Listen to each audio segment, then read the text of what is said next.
what's up, you guys? You are tuned into the Nosey Nay Show, brought to you by GP Public Relations in New York City. I am your host, Nosey Nay, and we're here in Houston, Texas. I have the one and only Bruce Thompson here with us today. How are you doing today, Bruce? I'm doing very well. Absolutely very well. So you've been doing a lot of traveling, training, of course, and pretty much getting ready to be in the league once again. So tell me a little bit about, how life has been for you as an athlete. Life as an athlete has been, to me, life as an athlete has been very great because, you get to just have so much ambition in everything in life besides just football, just being well-rounded. And, it's always people along the way that you meet on your journey that's, amazing, and people that help you out along your journey that just teach you different type of things and different ways to do things in life. So football has practically been your life. Yeah. And you are the protégé of Odell Beckham Sr. and Jr. And, they've pretty much mentored you along your football career. So tell me a little bit about how that relationship kind of even came about. The relationship came about when, one time I trained with Odell at Duke Academy, and, we just been he just been a person that just been inspiring me my whole life and just everything that I've been through and stuff. So, and me and his dad been very close, and then I was on my way to college. I told him I was, doing my thing in football, and I told him, how I was, and I kept, talking to him, and then we went from talking once a week to twice a week to every day, and then I never had a mentor, so I really didn't understand about it, but I remember just leaving out of high school, and it was like, you need a mentor, you need somebody who's gonna, so I'm like, dang, it gotta be him then, Exactly. And I asked him to be my mentor, and then next thing you know, it just took off from there, and he wasn't just my mentor, he ended up being, my father figure in my life, and everything from there just went up because, he stayed on me, bigger, faster, stronger. You need to do this. How your grades looking? So he just stayed on me about everything, and he stayed aggressive with it. So it kind of taught me to humble myself and listen. But at the same time, once I knew my worth, it just helped me gain confidence. So just all around. And it pretty much prepared you. You're like family, and so he pretty much, prepared you to step into the professional football league and, go out there and do your thing. So, you come from a single parent background. So just kind of, just on your own, you had to grow up, pretty quickly and, kind of teach yourself how to do things. So, how would you say that helped molded you, as an individual, as a person? Just by me, so when we end up having carbon monoxide in our house, and I had to move, and we went to Jefferson Parish. And this was due to Hurricane Katrina? Correct? No, this was again. So this was afterwards. So this was in 9th grade. So I ended up having to go back again. So carbon monoxide happened in our house, and it was like if we would have slept there, we could have, died.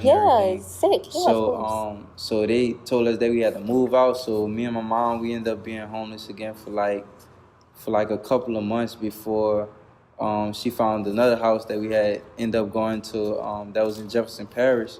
So I actually I couldn't really catch the RTA bus. I mean, I couldn't catch the school bus, the yellow school bus, because I was so far outside of the parish. Right.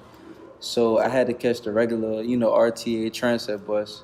And I had to wake up 5 a.m. every morning just to get to school. And I had to, catch 4 buses to get to school. And my teacher like, why are you always late?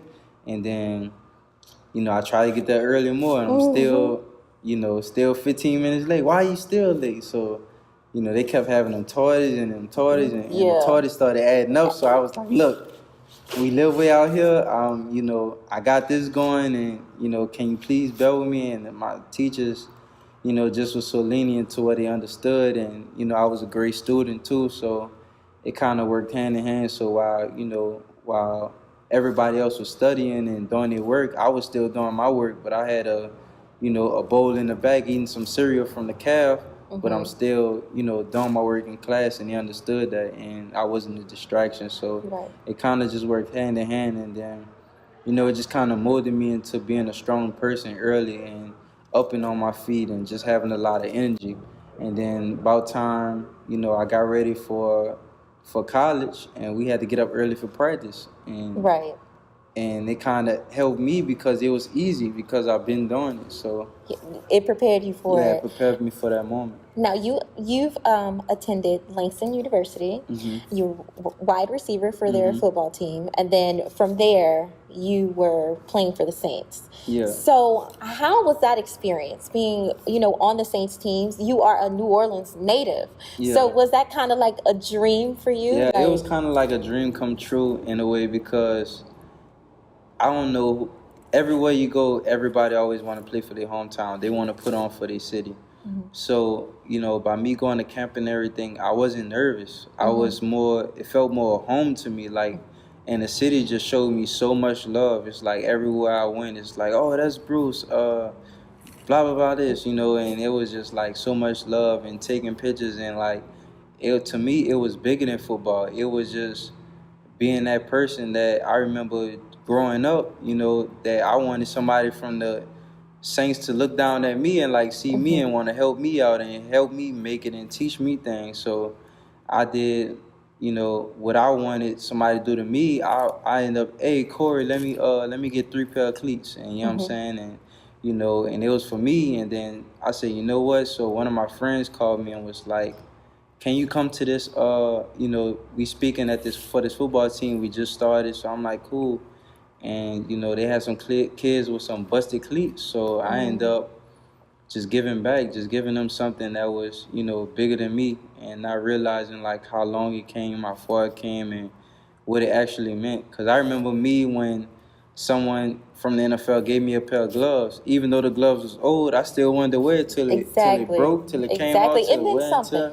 Yeah, it meant something. So honestly, it just come off of just me having my great personality. So I always, like, even though I played ball, I just always had a great personality off the field. I was always a person that liked to speak to people, that, the worst you could say is no. So I always had that blunt mentality. And, I just always look for opportunities. So, like, even when I was in high school, I would sit next to my friends that play around all day. And we'll go do things, and we'll have an assembly to where we'll have a speaker come and speak. When a speaker come and speak to us, I just was always locked in. No matter what he did, no matter what he said, I was always locked in.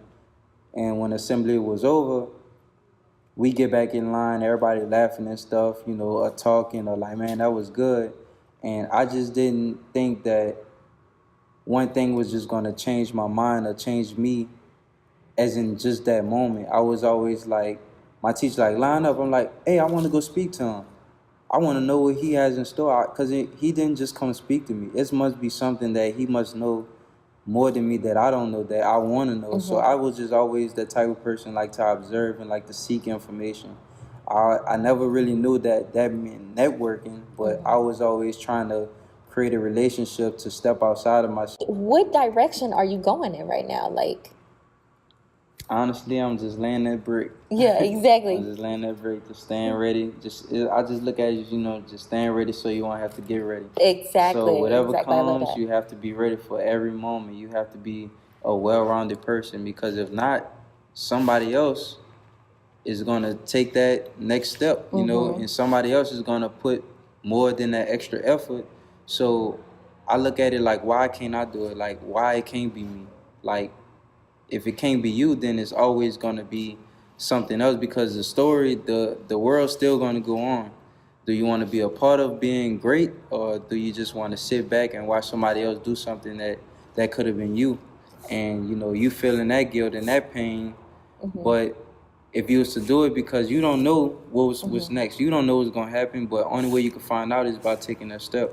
Of course. How does that make you feel on the inside to know that you're in the position now to give back? It feels great. It feels amazing just by just the kids, bro. Like, cause like I said, I remember just being that kid, and and, you know, tapping the player on the shoulder and, hey, look at me. Like, you know what I'm saying? And just by, like, people always think that, you know, you have to give back financially. Like, most of the time, it's just putting a smile on the kid's face, like giving back within your time. Like, time is something that is so valuable. Like, and just speaking to somebody might change a soul. Like, you never know. Just keeping up with somebody might change their life, because that person, like, you never know what somebody go through. You never know what nobody goes through. Like, everybody is fighting a battle that no one knows about. So why not treat everything with genuine love and positivity? Now, you have a birthday this weekend. Yeah. Is the turn up going to be super real? Yeah. It Straight is. water, hydration. You're going to be in New York City. Yeah. Living your best life. So, how do you feel? You know, you're older. You have a birthday coming up. Okay, you're honestly, in the prime. You're in your prime. You know, you're. All right, honestly, with that situation, this will actually be my first time planning a big birthday party. Usually I'll be, you know, family, let's go out to eat, Small let's go and do intimate, this. Yeah. So now it's like I'm stepping out of my comfort zone.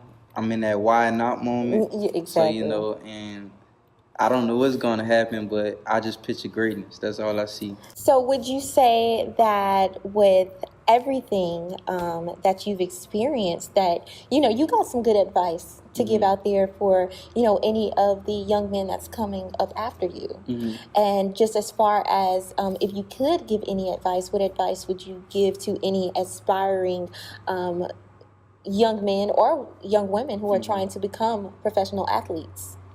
My thing was, I would say, is really just, my biggest thing that I do is really just faith and just believing in yourself. Like, people only gonna believe in you however much you believe in yourself. Like, it could be a small piece of paper.